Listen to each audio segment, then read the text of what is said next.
Cher enfant béni de Dieu, de ma chaîne de prière, richesse de la foi, il y a des moments dans la vie où le silence ne nous sert plus, des moments où nous ne pouvons plus chuchoter à travers la tempête. Mais nous devons nous lever et déclarer la vérité de Dieu avec l'audace d'un lion et la foi d'un guerrier. Aujourd'hui est l'un de ces moments. Ce n'est pas le temps de reculer, ce n'est pas l'heure de douter. C'est le matin où vous parlez, et le ciel répond. Car quand un enfant de Dieu ouvre la bouche avec autorité, les chaînes se brisent, les bénédictions les poursuivent, l'atmosphère obéit. C'est exactement de cela qu'il s'agit dans ce dévotionnel. Activez le surnaturel par la puissance de votre déclaration audacieuse. Que cela soit connu dans chaque ville, chaque foyer, chaque cœur qui écoute. Ceux qui déclarent la parole de Dieu dans la foi ne restent jamais les mêmes. Les cieux s'alignent avec leur voix, la faveur les entoure comme un bouclier, ils ne demandent pas des bénédictions, ils les commandent, car la parole du Seigneur dit « Tu décrèteras une chose, et cela sera établi ». C'est votre promesse aujourd'hui. Si vous vous êtes réveillé ce matin en vous sentant découragé, accablé, oublié ou incertain, préparez-vous à voir ce poids s'enlever, car Dieu est sur le point de rencontrer votre foi avec faveur. Mais il ne cherche pas la passivité.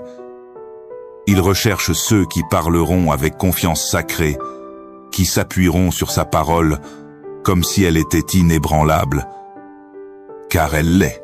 Avant la fin de cette vidéo, vous allez recevoir quelque chose de bien plus grand que de la motivation.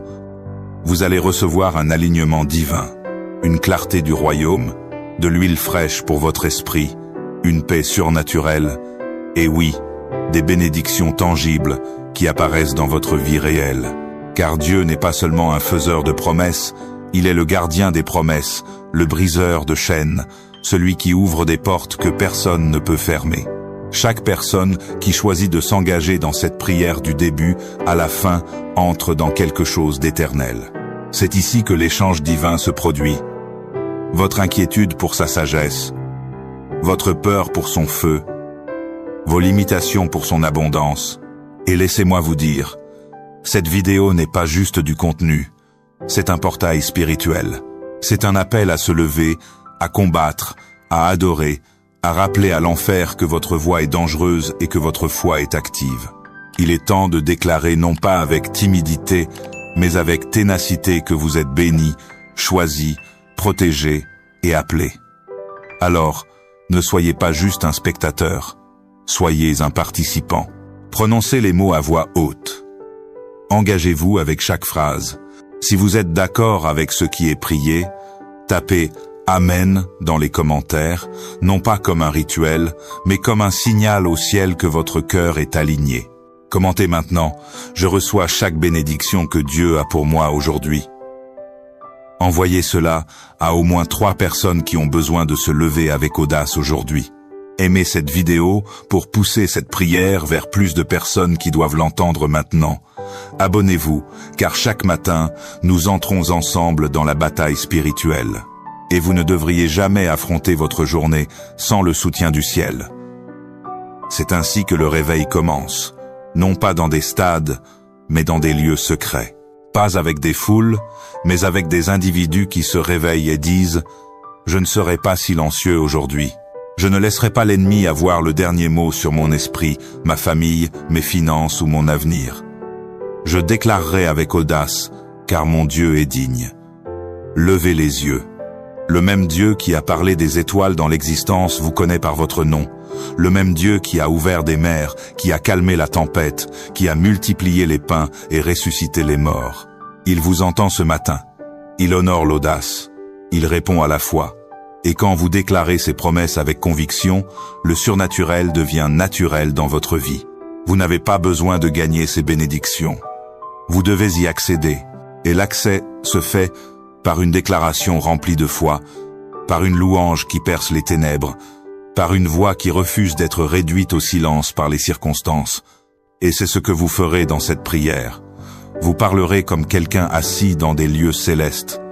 Vous déclarez comme quelqu'un qui sait que la bataille est déjà gagnée. Et ce faisant, le ciel fera écho à votre audace avec des bénédictions que vous ne pourrez contenir. Alors, concentrez-vous, éteignez chaque distraction, que chaque mot de cette prière enflamme votre esprit. Et quand cela sera terminé, ne partez pas simplement. Avancez avec puissance, avancez dans la louange. Avancez en sachant qu'aujourd'hui, les bénédictions de Dieu ne sont pas une possibilité. Elles sont votre portion. Que ta faveur m'accompagne partout où je vais et que ta paix remplisse mon cœur. Je te remercie pour la vie, pour la santé et pour toutes les bénédictions que tu m'as accordées. Aujourd'hui, je viens devant toi pour demander la restitution de toutes les bénédictions qui m'ont été volées pendant la nuit. Je déclare que tout ce qui a été pris de ma vie, que ce soit la paix, la joie ou les opportunités, soit restitué au nom de Jésus. Je renforce ma foi en sachant que tu es un Dieu de restauration, que ta lumière éclaire les ténèbres et que toutes les forces adverses soient repoussées loin de moi. Je marche dans la victoire avec la certitude que mes bénédictions sont en route. Merci Seigneur pour ta protection et pour la grâce infinie que tu m'accordes chaque jour. Seigneur Tout-Puissant, je me présente devant toi en ce matin béni. Je te rends grâce pour la protection durant la nuit passée et pour le souffle de vie renouvelé en moi. Ô Dieu de miséricorde, je te demande de restaurer toutes les bénédictions que j'ai perdues. Par ta grâce infinie, rends-moi ce que l'ennemi a dérobé. Je me place sous ta puissante protection et je réclame ta lumière pour guider mes pas aujourd'hui. Je viens à toi avec une humble requête pour l'abondance financière. Je demande la sagesse et la clarté pour prendre des décisions éclairées concernant mes finances. Guide-moi vers des opportunités qui sont en alignement avec ma véritable mission et mon bien, être spirituel. Notre Père qui es aux cieux, que ton nom soit sanctifié, que ton règne vienne, que ta volonté soit faite sur la terre comme au ciel. Donne-nous aujourd'hui notre pain quotidien. Pardonne-nous nos offenses comme nous pardonnons aussi à ceux qui nous ont offensés. Psaume 78, Cantique d'Asaph. Mon peuple, écoute mes instructions. Prêtez l'oreille aux paroles de ma bouche. J'ouvre la bouche par des sentences. Je publie la sagesse des temps anciens. Ce que nous avons entendu, ce que nous savons, ce que nos pères nous ont raconté, nous ne le cacherons point à leurs enfants. Nous dirons à la génération future les louanges de l'Éternel, sa puissance et les prodiges qu'il a opérés. Il a établi un témoignage en Jacob. Il a mis une loi en Israël et il a ordonné à nos pères de l'enseigner à leurs enfants pour qu'elle fût connue de la génération future, des enfants qui naîtraient et que, devenus grands, ils en parlassent à leurs enfants, afin qu'ils mettent leur confiance en Dieu et qu'ils n'oublient pas les œuvres de Dieu et qu'ils observassent ses commandements, afin qu'ils ne fussent pas comme leur père, une race indocile et rebelle, une race dont le cœur n'était pas ferme et dont l'esprit n'était pas fidèle à Dieu. Les fils d'Éphraïm, armés et tirant de l'arc, tournèrent le dos le jour du combat. Ils ne gardèrent point l'alliance de Dieu et ils refusèrent de marcher selon sa loi. Ils mirent en oubli ses œuvres, ses merveilles qu'il leur avait fait voir devant leur père. Il avait fait des prodiges au pays d'Égypte, dans les campagnes de Tsuan. Il fendit la mer et leur ouvrit un passage. Il fit dresser les eaux comme une muraille. Il les conduisit le jour par la nuée et toute la nuit par un feu éclatant. Il fendit des rochers dans le désert et il donna à boire comme des flots abondants. Du rocher, il fit jaillir des sources et couler des eaux comme des fleuves. Mais ils continuèrent à pécher contre lui, à se révolter contre le Très-Haut dans le désert. Ils tentèrent Dieu dans leur cœur en demandant de la nourriture selon leurs désirs. Ils parlèrent contre Dieu. Ils dirent, « Dieu pourrait-il dresser une table dans le désert ? Voici, il a frappé le rocher, et des eaux ont coulé, et des torrents se sont répandus.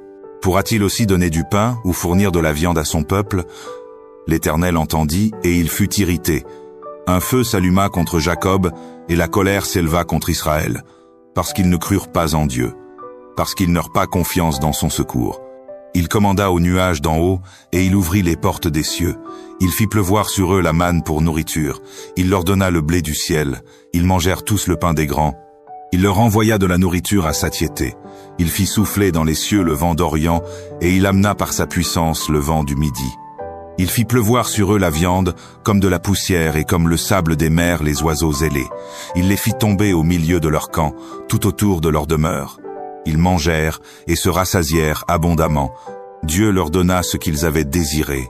Ils n'avaient pas satisfait leurs désirs. Ils avaient encore leur nourriture dans la bouche lorsque la colère de Dieu s'éleva contre eux. Il frappa de mort les plus vigoureux. Il abattit les jeunes hommes d'Israël. Malgré tout cela, ils continuèrent à pécher et ne crurent point à ses prodiges. Il consuma leurs jours par la vanité et leurs années par une faim soudaine. Quand il les frappait de mort, ils le cherchaient. Seigneur, couvre ma maison de ta protection.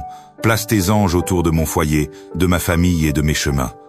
Délivre-moi des dangers cachés, des accidents, des paroles mal intentionnées et des pièges que je ne peux même pas voir. Garde mon esprit de l'anxiété, de la peur et de l'insécurité. Donne-moi la sagesse pour prendre les bonnes décisions et le discernement pour reconnaître ce qui ne vient pas de toi. Je rejette toute parole contraire, toute pensée de défaite, tout piège de l'ennemi contre ma vie. Je déclare que je suis plus que vainqueur, car c'est toi, Seigneur, qui me fortifie. Mon cœur est établi en toi et rien ne pourra m'ébranler, car celui qui met sa confiance en toi ne sera jamais confondu. Père, je sais que tes yeux sont sur moi et que tu me gardes à chacun de mes pas. Je sais qu'à la fin de cette prière, ta paix remplira mon cœur et ta protection sera renouvelée sur ma vie. Je crois que quelque chose de puissant est en train de se produire maintenant dans le monde spirituel et c'est pourquoi je continue en prière. Seigneur, ta parole dit qu'aucun mal ne m'arrivera et qu'aucun fléau n'approchera de ma tente, car tu donneras des ordres à tes anges à mon sujet pour me garder dans toutes mes voies. Je crois en cette promesse et je m'en empare ce matin. Que tes anges soient autour de moi, me délivrant de tout danger, éloignant toute énergie négative, toute jalousie, toute attaque spirituelle et toute œuvre contraire qui essaierait de se lever contre ma vie. Je te remets chaque détail de cette journée. Que mes pas soient dirigés par ton esprit, que mes paroles soient sages et que mes actions soient alignées à ta volonté. Que je ne prenne pas de décisions précipitées et que rien ne puisse me détourner du but que tu as pour moi. Je veux marcher au centre de ta volonté, car je sais que c'est là que je suis protégé, fortifié et guidé. Il est écrit « L'Éternel est ma force et mon bouclier. En lui mon cœur se confie et je suis secouru. Mon cœur est dans l'allégresse et je le louerai par mes chants. » Psaume 28, 7. Seigneur, même si cette journée apporte des défis, je choisis de te faire confiance. Je sais que tu es ma force, que tu es mon bouclier et qu'avec toi, rien n'est impossible. Ce qui est trop grand pour moi ne l'est pas pour toi. Ce qui me semble difficile ne l'est pas pour toi. Ce que je ne peux pas résoudre, tu as déjà la solution. C'est pourquoi je me repose sur ta puissance et je remets tout entre tes mains. Délivre-moi des paroles de découragement, des voix du doute et des mensonges de l'ennemi. Que mes oreilles soient attentives à ta voix et que mon cœur demeure ferme dans la foi, car je sais que tu as pour moi des projets de paix et non de malheur pour me donner un avenir et de l'espérance. Je déclare que cette journée sera bénie, que les portes s'ouvrent, que les chemins se débloquent et que tout ce qui empêchait mon avancée soit retiré. Je crois que tu me protèges, que tu me guides et que tu me fortifies pour que je vive le meilleur de cette journée. Et à la fin de ce jour, je pourrai regarder en arrière et dire « Le Seigneur était avec moi, il m'a protégé, il m'a soutenu et il m'a délivré. » Je déclare que tout piège a été déjoué, que toute flèche a été détournée et que chaque bénédiction que tu as préparée pour moi s'accomplira. Je prie et je déclare tout cela au nom de Jésus. Maintenant, arrêtez-vous un instant et respirez profondément. Ressentez la présence de Dieu autour de vous. Le même Dieu qui a soutenu Moïse dans le désert, qui a fortifié David face aux géants, qui a protégé Daniel dans la fosse aux lions, est avec vous en cet instant précis. Bien souvent, le plus grand combat que nous affrontons ne vient pas de l'extérieur, mais de l'intérieur. Les batailles de l'esprit, les peurs qui cherchent à nous paralyser, les doutes qui veulent affaiblir notre foi. Mais aujourd'hui, à travers cette prière et les promesses du psaume 91, vous pouvez vous reposer dans la certitude que Dieu contrôle toutes choses. Voici ce que dit la parole.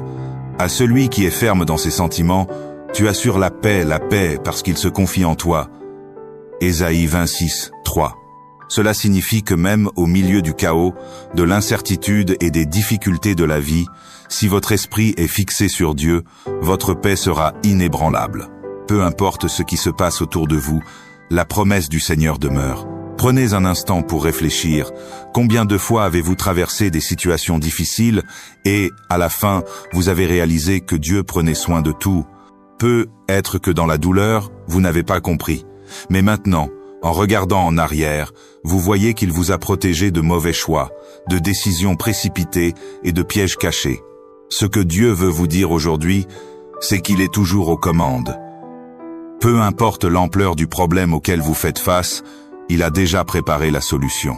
Je t'invite dans chaque partie de ma vie, Seigneur Jésus. Viens et règne. Sois Seigneur sur tout. Je repose en toi maintenant. Je t'adore. Je te fais confiance. Au nom puissant et précieux de Jésus, je prie. Amen. Si cette prière a touché ton cœur, merci de taper Amen comme signe de foi. Je prie pour que chaque bénédiction de cette prière soit maintenant sur toi, au nom de Jésus. Et si tu as besoin d'une prière spéciale, n'hésite pas à nous le faire savoir dans les commentaires. Vous savez, je crois sincèrement que chacun de nous, à un moment donné de sa vie, traverse une saison qui nous ébranle jusqu'à la moelle. Cela peut sembler différent pour chacun d'entre nous, mais le sentiment est douloureusement familier. Peut-être avez-vous perdu quelqu'un que vous aimez, et cela a semblé comme si le sol se dérobait sous vos pieds. Peut-être votre cœur a-t-il été brisé par une trahison. Ou peut-être avez-vous lutté en silence avec des finances, avec la solitude, avec des déceptions qui s'accumulent. Peut-être avez-vous tout fait comme il faut, et pourtant, la vie semble dure et injuste. Et dans ces moments où les larmes viennent facilement, où les prières semblent sans réponse, où l'espoir semble un souvenir lointain, la plupart d'entre nous luttent avec la même question non exprimée. Dieu, comment cela pourrait-il vraiment aboutir à mon bien? C'est une question qui porte à la fois de la douleur et de l'espoir. Nous ne le disons pas toujours à voix haute, mais au fond de nous, nos cœurs sont désespérés de clarté. Nous voulons comprendre, nous voulons voir le but dans la douleur. Nous voulons la réassurance d'un plan. Alors, nous allons vers Dieu avec toutes les questions que nous pouvons à peine exprimer. Pourquoi cela arrive-t-il, Seigneur? Qu'est-ce que j'ai fait de mal? Combien de temps dois-je encore tenir? Es-tu encore à l'écoute? Vois-tu combien je suis fatigué? Et parfois, nous nous attendons à ce que Dieu nous montre tout comme une carte, pour nous montrer la chronologie, le point de retournement, la percée. Mais plus souvent qu'autrement, ce n'est pas le cas. Il n'explique pas toujours ce qui se passe alors que nous sommes encore au milieu du feu. Il ne nous donne pas toujours de réponse alors que nos cœurs se brisent encore. Et cela peut être difficile. Vraiment difficile. Mais voici la belle partie. Même lorsqu'il n'offre pas de réponse, il se donne lui-même. Il nous donne sa présence, sa paix, sa proximité. Et d'une certaine manière, dans le mystère de qui il est, cela devient suffisant. Lorsque tu ne comprends pas le pourquoi, tu reçois le qui. Et ce qui est l'encre de ton âme.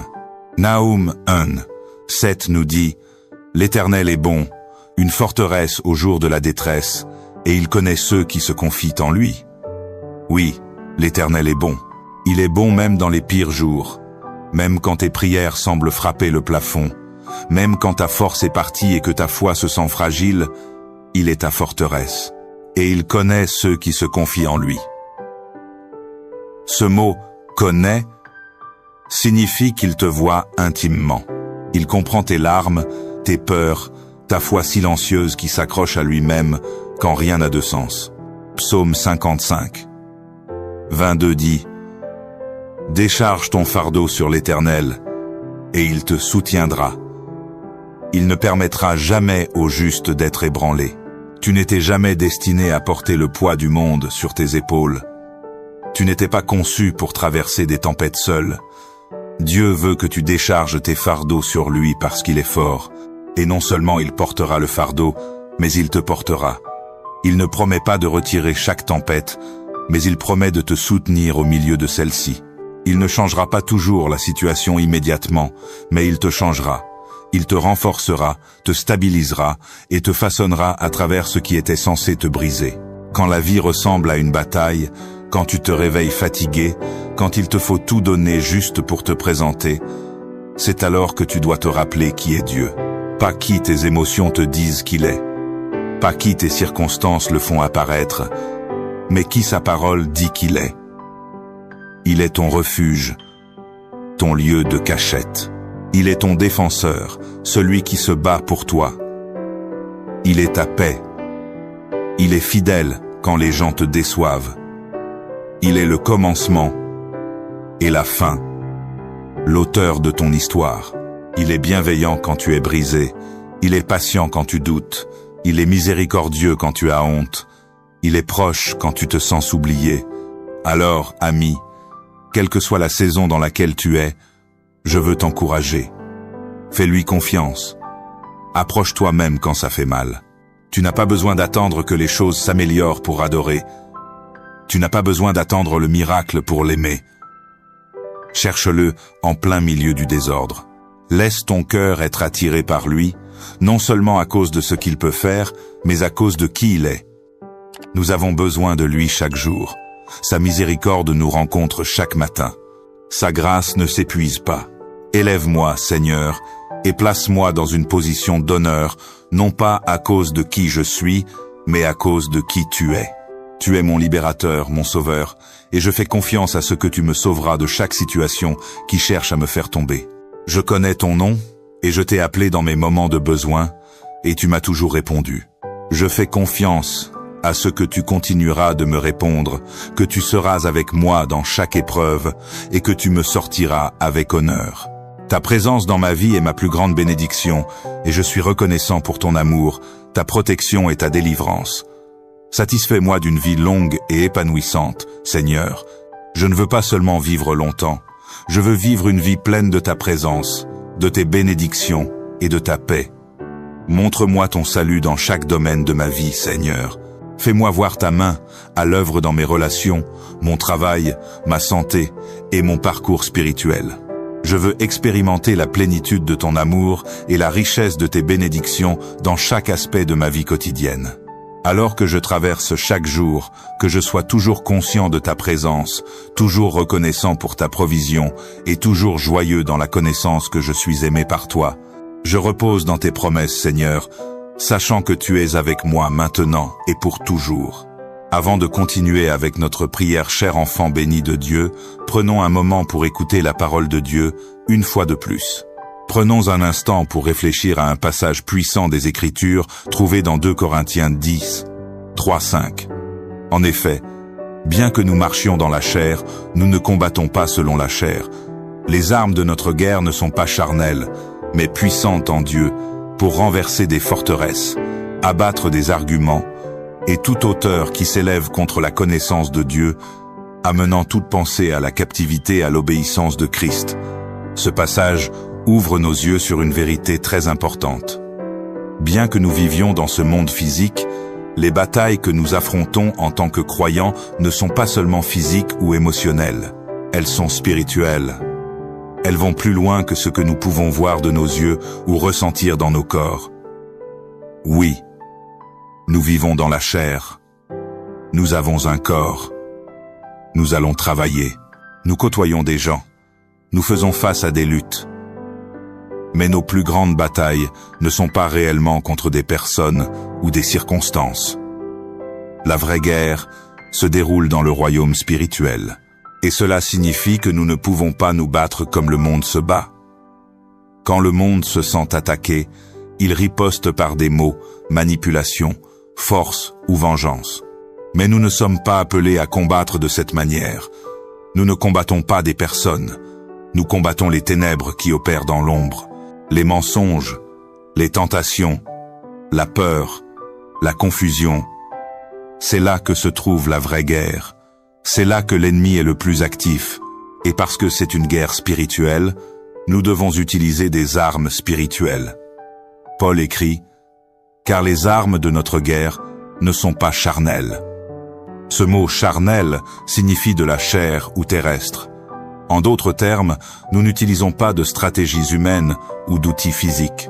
Nous ne prenons pas des épées, des boucliers ou des armes à feu. Nos armes ne sont pas fabriquées par l'homme. Elles sont divines. Il continue en disant « mais puissantes en Dieu pour renverser des forteresses ». Maintenant, c'est puissant.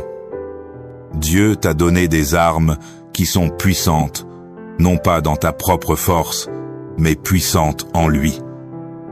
Ce sont des armes capables de renverser des forteresses.